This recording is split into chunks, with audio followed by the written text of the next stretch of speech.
This project here in Ontario is a key part of our strategy to demonstrate and bring forward our commitment to sustainable fertilizer practices using the 4 Rs across Canada.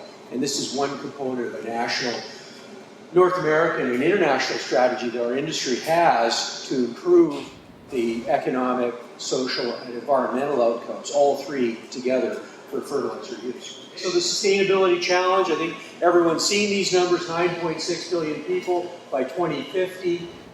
One of our key goals in this whole thing is to ensure that the debate is on 4R nutrient stewardship and not simple programs that reduce the rate of fertilizer application and destroy the economics and the yields on farms.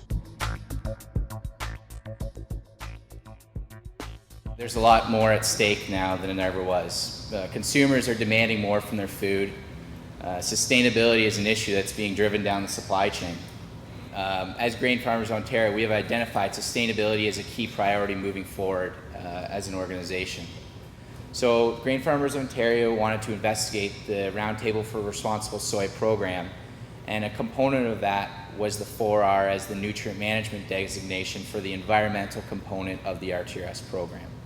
So with the help of Fertilizer Canada, as well as Charlie Lalonde, we went through 15 different pilot projects across Ontario, having Ontario growers go through the program, working towards, the sustainable use of fertilizers, applying, the 4R principles in place. The pilot projects, there was quite a bit of success, and I think for Ontario, we can build off that success.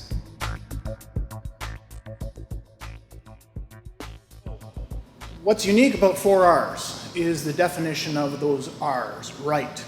It's the right source, at the right rate, the right time, the right place. Okay, that's in the center there of a cropping system. That's what we call any nutrient, of course, has all 4 of those. And how do you determine whether they are right? Our definition for that is it moves the whole system, the cropping system, to greater sustainability. It's not just environmental sustainability. It's not just economic performance. It's not just looking good in the social context, but it's all 3 at once.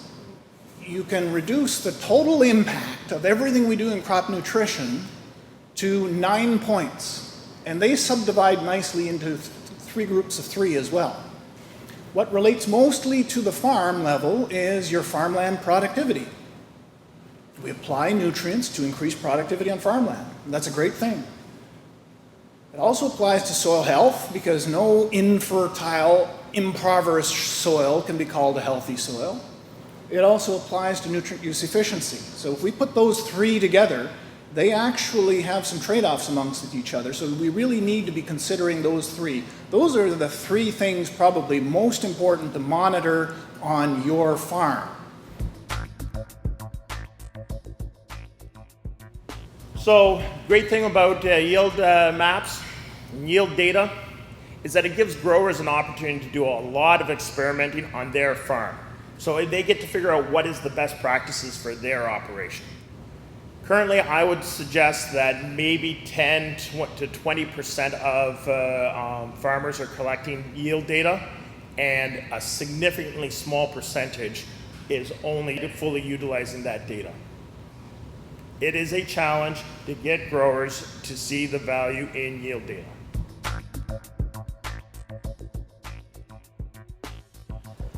So OABA, working alongside Fertilizer Canada, we have been working towards the creation of a memorandum of cooperation with the Government of Ontario through OMAFRA. The key elements of this MOC is the MOC basically outlines how the key stakeholders, which in this case is ourselves, Fertilizer Canada and OMAFRA, are going to collaborate. I thought one of the key points within it is the statement that's on the screen there, that parties recognize that voluntary nutrient management programs based on sound science, expert advice, and public education is one component of a comprehensive approach to dealing with Great Lakes nutrient loading. So the agreement basically, what does it outline? It says that we understand that as agriculture sector, we have a role to play in improving the water quality in the Great Lakes. The government recognizes that crop nutrients are essential to sustainable crop production. And the government agrees that the 4R Nutrient Stewardship Program is an effective tool that can be used to manage crop nutrients effectively.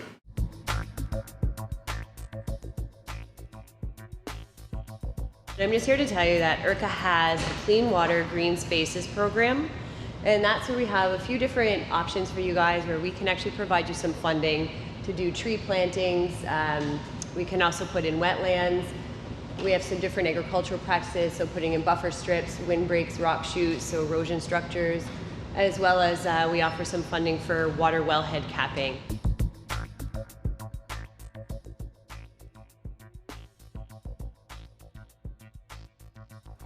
We've been doing research over the last couple of years looking at different methods of applying nitrogen to the soil and different additives to add with the nitrogen fertilizer. We have had dramatic successes in terms of reducing ammonium volatilization loss when we inject the nitrogen into the soil and when we add inhibitors to inhibit urease activity and nitrification activity.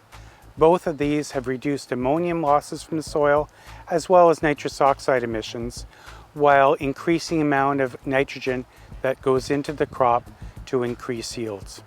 Nitrous oxide is emitted from the soil after wet rain conditions. Onto those wet conditions, nitrous oxide leaves the soil and enters into the atmosphere. So what we have been looking at over the last few years is methods of applying the nitrogen to the soil to reduce these emissions. The use of inhibitors keep the nitrogen in the soil in the forms that the crop can use without allowing as much going into the atmosphere. That way we can help to reduce emissions and help increase crop productivity at the same time. So it's a win-win scenario for both the environment and for producers.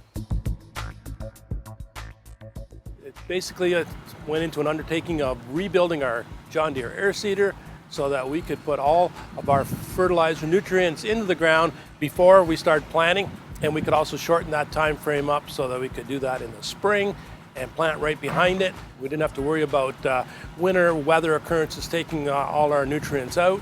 And yes, the fields should be dry, and they are dry, and it does compress our planting schedule a little bit, but we seem to make that work. I think what the 4R Stewardship Program really does, it gives us a focus, a framework from which to examine what we've been doing in the past with a different light. It focuses on those source, rate, time, and place, using best management practices, and just refocus our efforts on being more sustainable and working in concert with more of the stakeholders in the industry. We're going to be adapting and adopting practices that enhance placement and recommendations, and certainly being able to measure that outcome in terms of looking at reducing environmental impact. And so I think in the context of just looking at overall cropping practices and working with farmers on their farm operations, I think in general terms, we're going to do a much better job at nutrient management.